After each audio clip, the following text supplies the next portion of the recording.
ఎవరైతే సింహరాశిలో జన్మించారో వాళ్ళకి చిరకాల స్వప్నాలు నెరవేరబోతున్నాయి.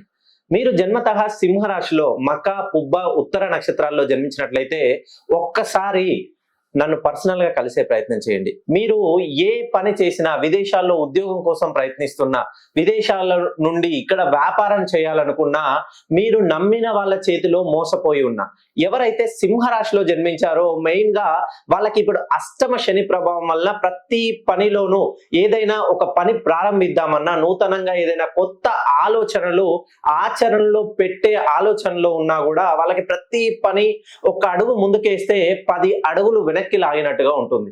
ఏ పని చేసినా, ఎవరికైనా డబ్బులు అప్పుగా ఇచ్చినా తిరిగి రావడం చాలా కష్టంగా ఉంటుంది. అలానే ఎవరికైనా మాట సహాయం, ఎవరికైనా షూరిటీగా సంతకాలు పెట్టినా కూడా ఆ డబ్బులు వీళ్ళ జేబులో నుంచి కట్టే పరిస్థితి వస్తుంది.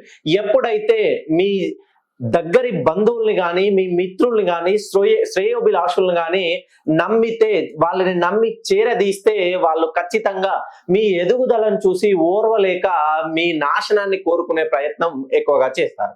ఒక్కసారి మీరు జన్మతః సింహరాశిలో జన్మించినట్లయితే 1, 10, 19, 28 కానీ 3, 12, 21, 30 ఈ సిరీస్ లో జన్మించిన, ఈ డేట్ ఆఫ్ బర్త్ లో జన్మించిన మీరు వ్యాపారాలు కానీ, నూతన వాహనాలు కానీ ఈ డేట్లలో కొనుగోలు చేసిన ఒక్కసారి నన్ను పర్సనల్ గా కానీ, డైరెక్ట్ గా కానీ కలిసే ప్రయత్నం చేయండి.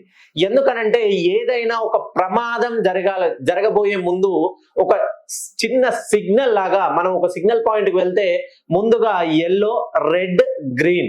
సో ఇది సింహరాశి వాళ్ళకి మీ జీవితంలో ఆకస్మికంగా ఏదైనా నష్టాన్ని చవి చూసినట్లయితే ఒక్కసారి మీరు నన్ను పర్సనల్ గా కలిస్తే మీ జన్మతః రాశి, నక్షత్ర, లగ్న కుండలి ప్రకారం ఏ పని చేసినా ప్రతి పనిలోనూ ఆటంకం కలుగుతుందనే ఆలోచన మీకుంటే నన్ను పర్సనల్ గా కానీ, డైరెక్ట్ గా కానీ కలిసే ప్రయత్నం చేయండి.